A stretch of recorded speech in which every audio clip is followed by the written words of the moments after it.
Hello mga kapatid! Welcome to our Declaration of Faith 3. Our topic is all about the eternal Godhead. So our verse is from 1 John chapter 5 verses 7 to 8. Ang sabi po dito from King James Version, "For there are three that bear record in heaven, the Father, the Word, and the Holy Ghost. And these three are one. And there are three that bear witnesses or witness in earth, the Spirit, and the water, and the blood, and these three agree in one." Let us emphasize that the Father, the Word, and the Holy Ghost are three in one. No human pen or tongue can define by mere words, and that the definite mind of man cannot explain the mystery of the Godhead. Sabi po yan sa Colossians chapter 2 verse 2 at 1 Timothy 3:16. Maaari po natin yan basahin sa ating oras mamaya pagtapos po nito. Man cannot know God or what God is like apart from Revelation, from John 11:7. Totoo po yan, no? Hindi natin malalaman kung sino ba ang Panginoon. No one of us can define or can describe how God looks like and how amazing He is. It's no word we can use, no word can use to define our God. We are just so amazed to Him. Pero hindi natin siya kayang i-box sa salita na yun. Because every day, we discover who He is as we read the Word of God and as He revealed Himself in our lives. The Word of God is the revelation of God. Without it, we would have no revelation as to His essence, nature, and being. So, bilang the Godhead, the word refers to that which is divine, to deity, involving God's revelation of His mode of being. We can read from Acts chapter 17 verse 29. We ought not to think that the Godhead is like unto gold or silver or stone graven by art and man's device. Hindi natin siya pwedeng gawa ng imahe at sasabihin natin na ito ay representation lang ng Diyos. Pero dun tayo mahalik, dun tayo nagbibigay ng offerings natin. Sabi nga po, di ba, omniscient and omnipresent ang Lord natin.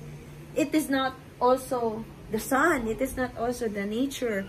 For He created everything. So, kung yun ang konsepto natin, that He created everything, so lahat po pala, Diyos natin.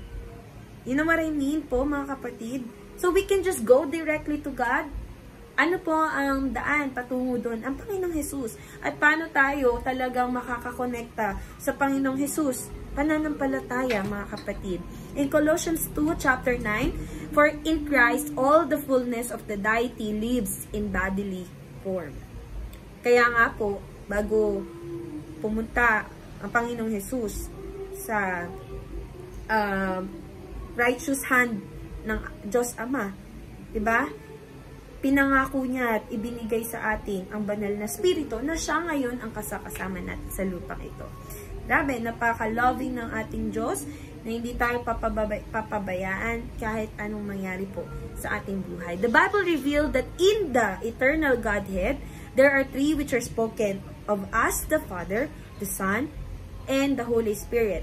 In Matthew chapter 28 verse 19, "Therefore, go and make disciples of all nations, baptizing them in the name of the Father, and of the Son, and of the Holy Spirit." In 1 John chapter 5 verse 7, "For there are three that bear record in heaven, the Father, the Word, and the Holy Ghost, and these three are one." Kailangan po, it's clear to us na ang pananampalataya po natin ay walang lalamang sa tatlong iyon. Pare-parehas po silang Diyos at iisa lang. Parang they may be called in different term as God the Father, God the Son, and God the Holy Spirit, but these are all one. They are united. The eternal Godhead has revealed Himself as one existing in three person. Ito na. Even as the Father, the Son, and the Holy Spirit, distinguishable but undivided and indivisible in essence. So, co-eternal, co-equal, and co-existence in attributes, power, nature, and glory. Sabi, is ang Diyos Ama naman ang nag-create ng buhay. O, siya rin ang nag-create ng banal na spirito at kay Jesus. Diba may mga ganong konsepto yung ibang tao? Pero, let us remember the verse that we just have read earlier, that the Father, the Son, and the Holy Spirit are three in one. So, let's try to analyze it more. Sabi po, sa Old Testament scriptures, in Genesis chapter 1, verses 1 to 2, in the beginning, God created the heavens and the earth. Now, the earth was formless, and darkness was over the empty surface of the deep, and the Spirit of God was hovering over the waters. Diba? Nakikita po natin yung kung paano sila nag-work together. They are all in one. Isaiah 48:16, the Lord God, the Father, and His Spirit, the Holy Spirit, has sent me. And that is the Son, Jesus Christ. In Psalm 110 verse 1, the Lord, the Father, said to my Lord, which is the Son, sit at my right hand till I make your enemies your footstool. So these verses speak of the plurality of divine persons in one God, and generally this Hebrew uniplural word Elohim is used in the Old Testament to speak of the eternal Godhead. Let's remember that word Elohim. It is the Old Testament equivalent for New Testament definition of God as Father, Son, and the Holy Spirit or the Godhead. Pangalawa po, yung New Testament scriptures naman, the only person who could reveal God to man was the very one who dwelt in the bosom of the Father. It had to be one of the persons in Elohim, one in the eternal Godhead, who alone could reveal God to man. In the councils of the eternal Godhead, it was the eternal Son, the Word, who was to come and declare God in His triunity of being. So, para mas maunawaan po talaga natin kung paano ito nag-work as, di ba, Elohim, the eternal Godhead, kailangan meron pong ipadala. At yun po ang Panginoong Jesus ang referring as the Word. Okay?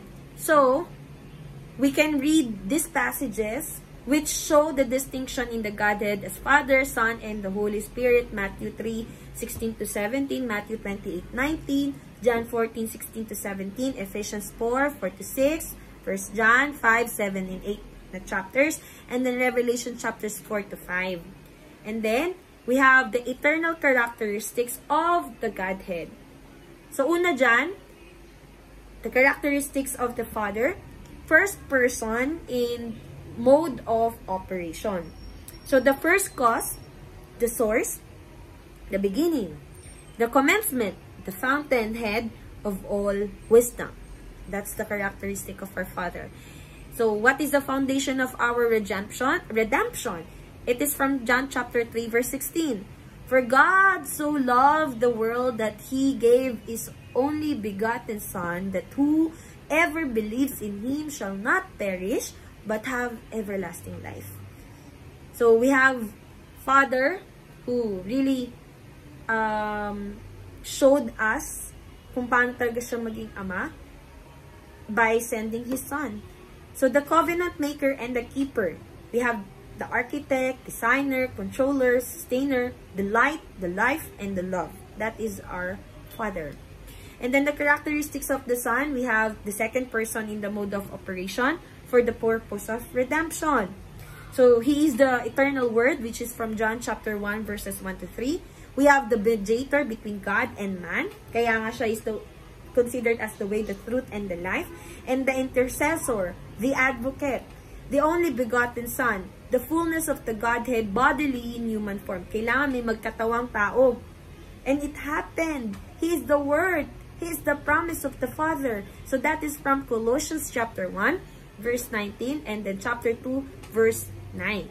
Now, as we move on to the characteristic of the Holy Spirit, the third person in mode of operation for the purpose of redemption. Yun naman po talaga eh. Ma-redeem tayo ng Lord. Ma-redeem niya tayo. Kasi, could you imagine na mangyari ulit po yung pinagawa ng Panginoon kay Noah? Na walang nakinig sa kanya? Na ang mga sumama lang po ay mga animals, kasi siya talagang nagbuhat, 'di ba? Papunta po doon, papasok sa arko niya. And then nung dumating na ang storm na to, lahat washed out. Ako po ay nangangamba at natatakot na mangyari 'yon. Ngunit ayaw na po ng Panginoon 'yon. Kaya siya nagbigay ng covenant. 'Yun yung rainbow. So, hindi pa rin natapos doon. Tuloy-tuloy pa rin ang pagkakasala ng mga tao, 'di ba? Nangyari pa rin. At yan po ay sa pangangatawan ni Adan at ni Eva, kung saan nagkasala pa rin. Subalit, yun po natin masasabi na ang kanyang pag-ibig ay tunay na lamang. Nagplano siya ng redemption para sa ating lahat. Grabe, parang kapag iniisip po natin, di ba, kung tayo ay magkakasala, He always made a way for us to be able to receive His promise, and that is to be with Him in His paradise.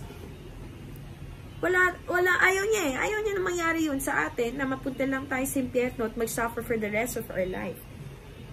And ayoko rin nun, mga kapatid. As we work on our future here on this planet Earth, we really have to also work out our eternal life. Ang daanan papunta sa langit ay sabi po sa Biblia, makitid lamang, narrow, ba, masikip. Ngunit ang papunta po sa impyerno ay ganun na lamang ka-open wide. So, that means it's easy to get there. And if you will get into heaven, it's more difficult. Para kang karayom, di ba? Parang yung sa butas ng karayom, papasok ka talaga doon. Yes, it's not that easy, but it's all worth it. Hindi naman tayo pababayaan ng Panginoon, yan ang kanyang pangako. Kaya nga po, itong banal na spirito, na kasama natin araw-araw, ay nananahan po sa ating puso, sa ating pagkatao, mismo sa katawang ito. If we will just carefully read the Word, and realize that this is the temple of the Holy Spirit. So, sabi rin po, number 2, proceeding from the Father through the Son. Mababasa po natin yan sa John chapter 15:26 and then chapter 16:16. The Inspirer, amen? Revelator, Illuminator of the Word, the written and living Word. So, He is also the Quickener, the Unction, the Anointing. In 1 John chapter 2 verse 20 and 27. Now, what is the truth about Trinity? Sabi po dito, it must be decided solely on what the Bible has to say about the subject. The doctrine of Trinity can only be known by the divine revelation, divine intervention, divine anointing. Human reason cannot discover anything about the personal nature of God. Many scientists attempt to study what's in the Word of God, what's in there, what happened, many debates about it. Pero alam nyo, at the end of the day, one scientist who tried to confuse the mind of people before his death, he revealed, he believed in God. Hindi niya kayang i-comprehend kung ano yung meron sa creation ng Lord. Kesyo tayo ay nagsimula sa unggoy, kesyo tayo ay, ang mundo ay nagsimula sa Big Bang Theory. Well, thank God for their wisdom. I believe it is God's gift to them. Pero, ang katotohanan po, we will never comprehend how the Lord works here, sa nature, sa creation niya. Even up to this moment, His understanding is higher than our understanding. I pray, no, what we just need is to have faith in Him. To really know that He is above everything. He's the Lord of Lords, the King of Kings. our Savior, our Redeemer, the very reason of our living. And that's enough. Diba? May mga pilosopo, patuloy na question ang meron sa Biblia. Marahil ilan din sa atin, question ng Biblia. Pero alam niyo po, ang kasagutan ay matatagpuan lang naman din po sa Biblia. So when we look at what the scripture has to say, we discover that only one God exists.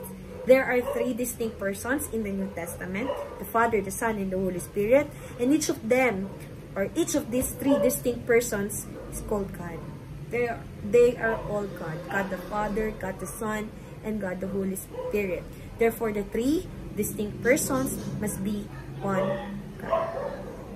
Kaya mga kapatid, patuloy po tayo manampalataya sa ating Panginoon na ang ating Ama sa langit ay ang siyang nagplano ng lahat at nang dumating po ang kasalanan sa ating buhay, He have this redemption plan through our Lord Jesus Christ, the Word. And now, na nagkatawang tao po para maganap po ang kanyang plano at sa kanyang pagpunta muli sa kalangitan sapagkat nagampanan niya na po ang kanyang tungkulin dito nung siya ay dinala sa lupa.